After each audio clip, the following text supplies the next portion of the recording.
live in Western Oregon. This is NBC 16 News at 5:30. NBC 16 is on your side as we continue to bring you late-breaking developments on tonight's wildfire emergency. Thousands of people in Oregon are forced out of their homes as high winds and heat fuel more than a dozen wildfires. Good evening and thank you for joining us. I'm Jacqueline Mazer. Now, Governor Kate Brown invoked an emergency act to mobilize more crews. Governor Brown says the focus right now is on saving lives, getting people out of their homes and away from the wildfires. We know we have at least another 24 hours of this wind to sustain. The hot and dry weather is only predicted to continue through the weekend. We know our losses are going to be great, but we know that Oregon is strong and will stand together. The governor declared an emergency act as of 2:30 this morning that frees up more money and resources to battle these fires. Material things can be replaced. We're good. Our baby's good, so. Residents impacted by the Holiday Farm fire seek help at evacuation shelters. Meanwhile, the fire itself is still at 0% containment. Lane County Sheriff's Office says there are just over 1,000 homes in the level 3 evacuation area. No word yet on how many the fire has taken out. Now, we do have team coverage tonight with NBC 16 on wildfires around Western Oregon. NBC 16's chief meteorologist is standing by in the Weather Center tracking down air quality conditions. David Ochoa is monitoring several fires around Douglas County. But we're going to start tonight with our Lauren Negretti, who is live at the evacuation center at Thurston High School in Springfield. Lauren, any updates? Yeah, Jacqueline, we're still here. Plenty of donations coming in still. But the fire initially started at 8:30 last night. The fire officials say it was a series of fires that merged at mile points 47 and 43 along the highway near Blue River. As you can see here, the fire traveled 20 miles up the Vida fire station. Families regroup at the temporary evacuation site. Red Cross has helped well over 300 people with food and water, medical needs, and shelter.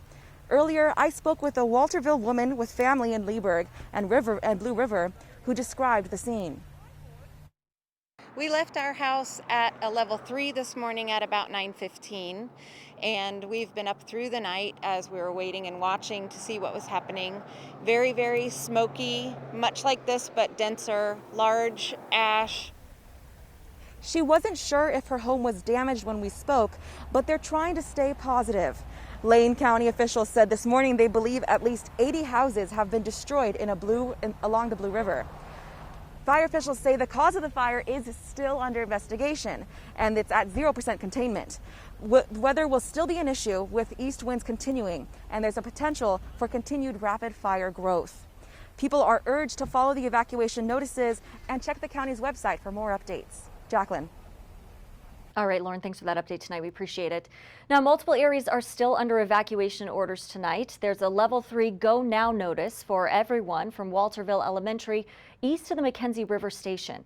That includes all the roads north and south of Highway 126. There's a level 2 be set notice from Walterville Elementary west to Thurston Road, including Deerhorn Road and all the adjoining roads along the way. And there's a level 2 notice from the McKenzie River Station to the junction of Highway 126 and Highway 20. There's a level 2 notice in the Mohawk Valley, including Camp Creek and Upper Camp Creek to the Linn County line. There's also a level 1 notice for people in the Fall Creek, Winberry, and Lowell area, north from Hills Creek Road to Signal Point Ramp. There's a temporary evacuation point, of course, at Thurston High School. We just saw our Lauren Negretti there live tonight for those who were able to evacuate to the west. Now, those who evacuated east, though, are encouraged to head towards the Deschutes County Fairgrounds in Redmond. Also, the Willamette Lane is opening Bob Kiefer Center and Willamette Lane Adult Activity Center as temporary resource shelters for those who were evacuated or lost power. There's also a non-emergency call center if you're being affected by the McKenzie fire. That number's on your screen right now, 541-682-3977. That call center is open from 7 a.m. to 10 p.m. tonight at this point. Now, multiple fires have broken out in Douglas County. First was the French Creek fire in Glide, and then the Star Mountain fire in Idlewild Park. Our David Ochoa has been on the scene of both those fires today, and he joins us live from Glide. David, what's the latest? Jacqueline, it's been a wild day for fires here in Douglas County. Well, I was at the site for the French Creek fire in Glide earlier this morning. We learned of the Star Mountain fire that happened about 15 minutes east of here on Highway 138. Now a third fire called the Archie Creek fire has started as well. Now Douglas County has been blanketed by a layer of smoke. Douglas County joined much of the state with the start of two new fires. First, it was the French Creek fire, which started around midnight in Glide. Spot fires were a problem all night with the winds. Every time we get around one, another spot fire would pop up. But by daybreak, we were able to get around most of the spot fires and have the forward spread of the fire stopped. Evacuation orders were given to residents in the area. The Red Cross was set up at Glide Middle School for evacuees, but no one had shown up as of late morning. At around 9 a.m., another fire, named the Star Mountain Fire, started about 15 miles east of the French Creek fire. Evacuations were issued in Idlewild Park as well. These fires come as firefighters deal with limited resources. With the limited resources, we've probably been sending extra stuff more so than we typically would for initial attacks. Just, a little extra insurance to making sure we have enough to get these fires taken care of. Firefighters have been working since about midnight and will be working all throughout the night tonight as well. The thing going forward for the next, 24 to 72 hours is there's going to be some very critical fire weather out there on the landscape right now with hot temperatures and low humidity readings. So it's going to be very important that everybody do what they can to prevent fires to make our jobs easier so we can take care of what we have already. At this time, the Star Mountain fire and the Archie Creek fire are both estimated to be between 6,000 to 8,000 acres in size. Fire officials expect them to merge together and continue heading west.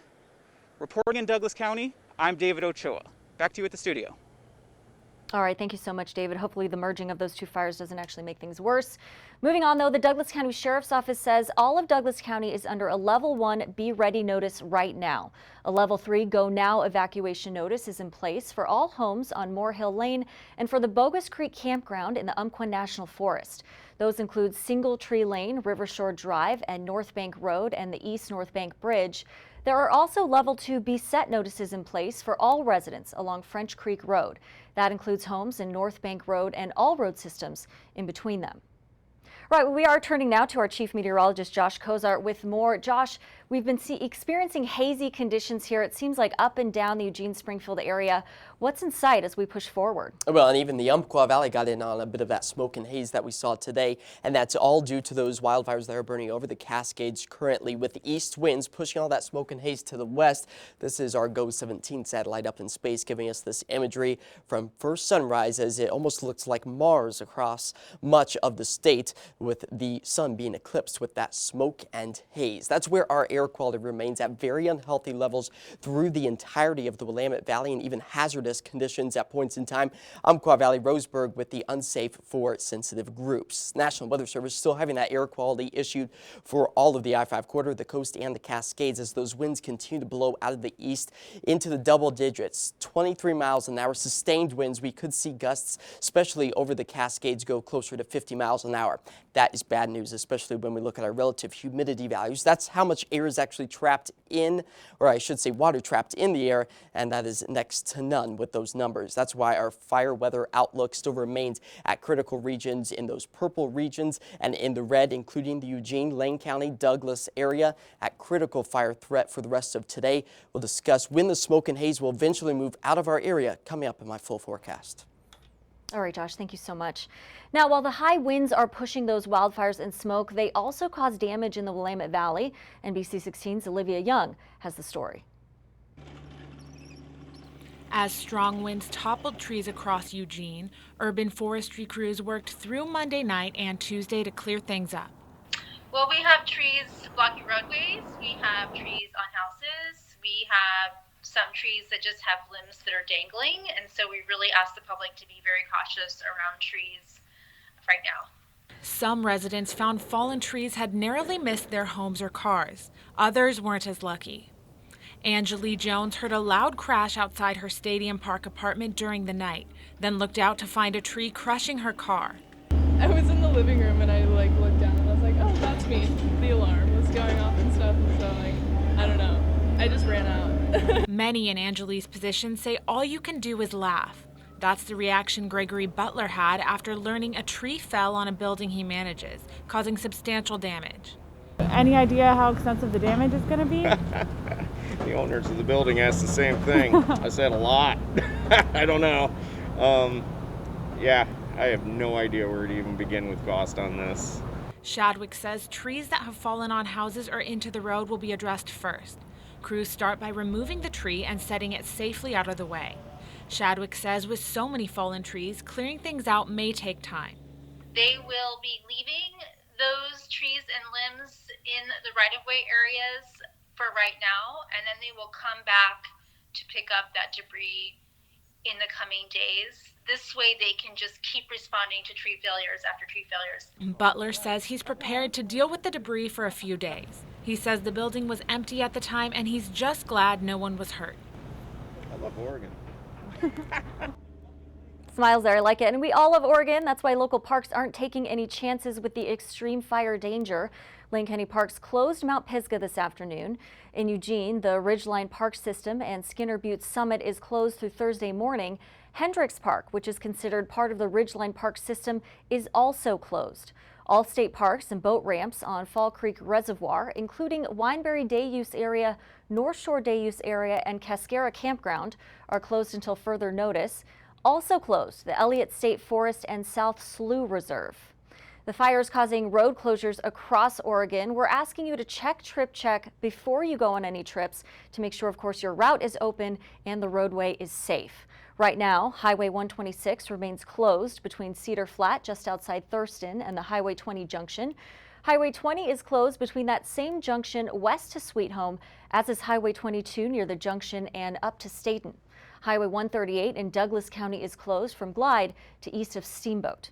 And in southern Oregon, I-5 is closed to northbound traffic at the California border due to the Ashland area fire. Traffic is being turned around back into California. I-5 from Ashland to Central Point is also closed. At last check, ODOT did not have an estimated time frame for when the freeway would reopen. And of course, make sure you stick with us. NBC 16 News will continue to bring you updates on wildfires burning across the state throughout our newscast. And when we are not on air, visit our website, that's NBC16.com, our Facebook page at KMTR News, or download our app. We, of course, will have the latest information on evacuation notices, containment levels, air quality, road closures, and resources to keep you and your family safe. Stick with us. We'll be back after this break.